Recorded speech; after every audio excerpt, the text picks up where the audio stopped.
Is this it? Hold on. Let me give my, hold on guys. This is actually how you train. How about now? How is it? Ugh. You know, I love fitness. It's so awesome.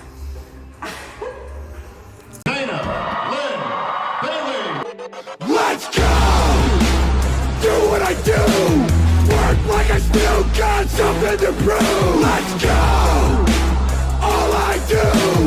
Work like I still got something to prove! I haven't even said a line. What's up, guys? It's every girl's favorite day. We are doing a glute and ham focus leg day. I'm gonna be doing all my favorite exercises that I like to do to build my hamstrings and my glutes. And I'm already ready. We're gonna start with a little warm up. Let's go. All right, so I love especially on any kind of leg day, I actually like to isolate my glutes first, kind of activate them. So if you have any kind of resistance band or a booty band, I'm using a hip circle. We're gonna start with these 3 different exercises. Or is it 4? It's 3 or 4 different exercises. I guess technically it's 4 exercises. But I do these in a circuit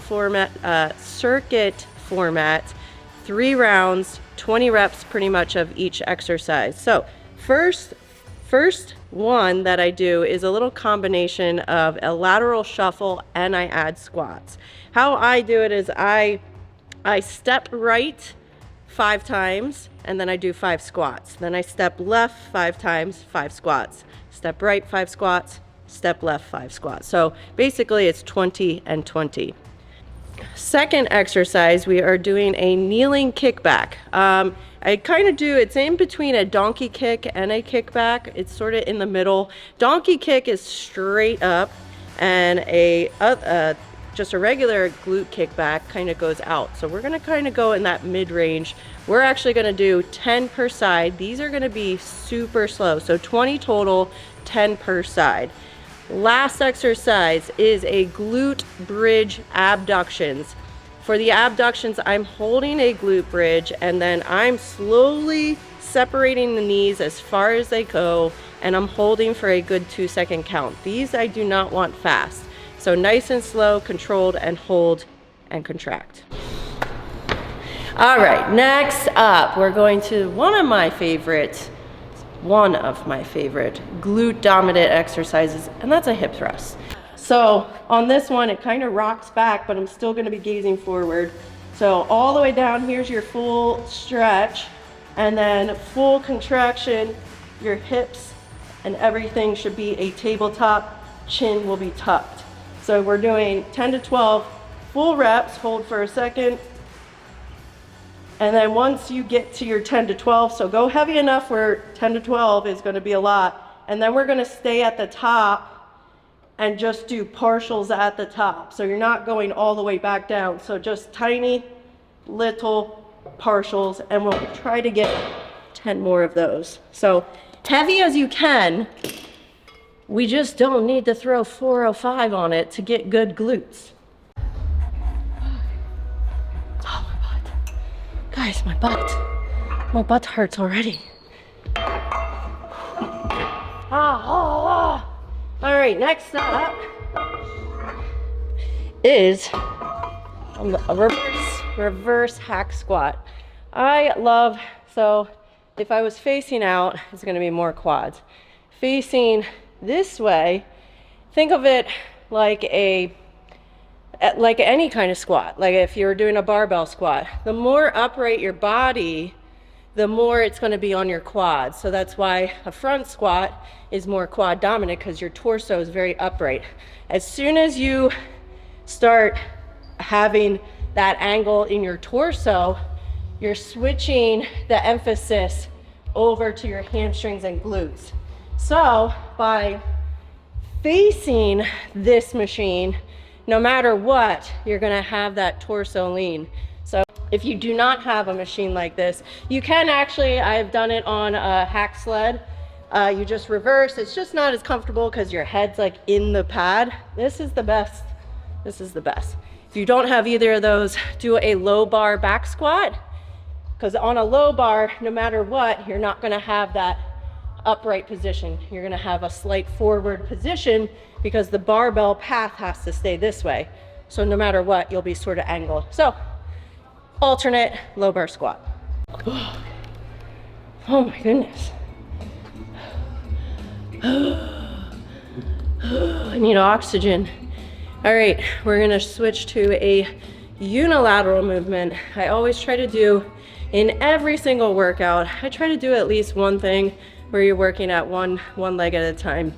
If you have any, like everybody, we all have imbalances here and there.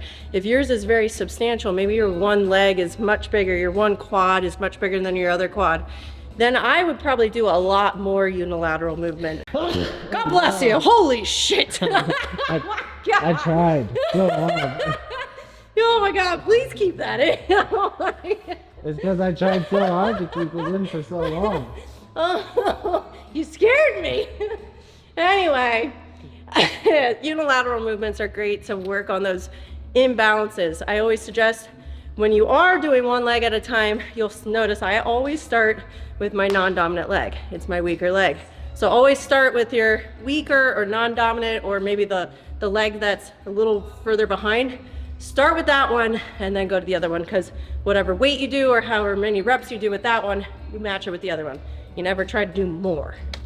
So we are doing Bulgarian squats, and I'm gonna use 2 dumbbells. A lot of times on quad day, I'll do 1 dumbbell and more upright. This one, in the last exercise we were talking about torso, we're doing what I call a sprinter Bulgarian, because at the bottom of it, you're going to look like you're like at a sprinter start. So like, ready, take your mark. But by angling, so if you're up here, this is gonna be a little more quad. And then angling, I'm now transferring that weight. Obviously you're using your full leg, but you're gonna be majority transferring that to the back side. So 3 sets, 12 reps, maybe 10 to 12. I'll try to go a little heavier by the third. So stick between that 10 to 12 rep range for both legs. Crisscross applesauce, loop, swoop, and pull. If you didn't know that, now you do. All right, we are on our final.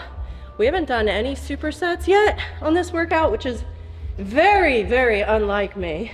So we're gonna end with a little compound set of RDLs and sumo dumbbell squats. So RDL, I like to always have my toes elevated.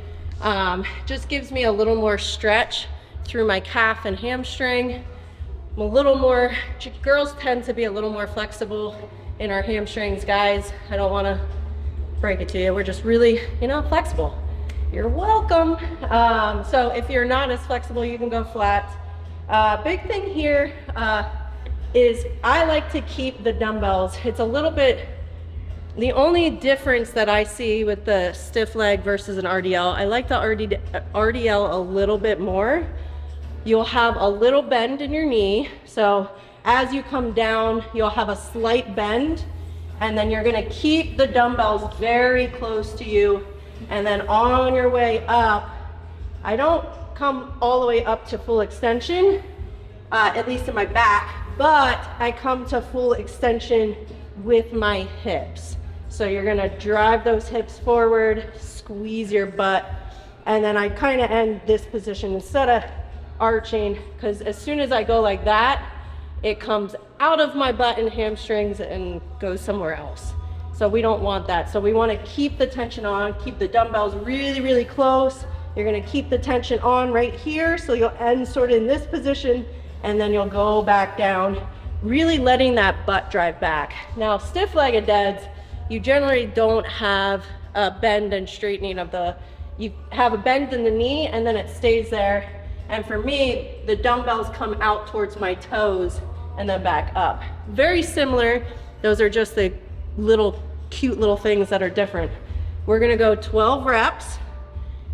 On each rep, I'm going to actually dead stop at the bottom. So I'm gonna stop and pause at the bottom, and then up here, squeeze tight. So slow those reps down, because now that pause is gonna take momentum out. Then we're gonna come here, single dumbbell, sumo, and just like I was saying, today's all about the torso placement. So you can do a sumo deadlift or a sumo squat and work your quads and adductors a little bit more if you're upright. So if I'm holding the dumbbell and I'm up here more, I'm gonna be working kind of the inside of my legs, a little bit of the glute. I am going to, again, have that slight forward lean in my torso, and then I'm gonna keep it that whole entire time. So you're kind of staying in that torso leaning forward. So stick to 12, 10 to 12, 10 to 12. Oh my goodness. Guys, my butt. Do I look like Urishna yet? One can only hope. You know, one can only hope. But guys, I hope that today was super informative. A lot of tips today. Make sure that you're following along, especially with those cute little cues to help better your form, because we can all throw on a lot of weight, but if you're not doing it properly and getting the most out of each rep, what's the freaking point? So leave your ego at the door. Let's get some really good reps, really focusing on like actually contracting the muscles you're supposed to be working. Thank you guys for watching. For more videos, one, subscribe to this channel so you don't miss out, because I'm giving you gold twice a week, guys. Twice a week, just sprinkling all the fitness gold on you, just like that. But also, for more training tips, my daily training, head on over to the dlbdailyapp.com. That link is below. Come sign up with me. It's only $7 a month. Or you can also try it out for free for a week. If you hate me by the end of the week, you can cancel. I'll judge you, but you can cancel. Thank you guys for watching. We'll see you next time.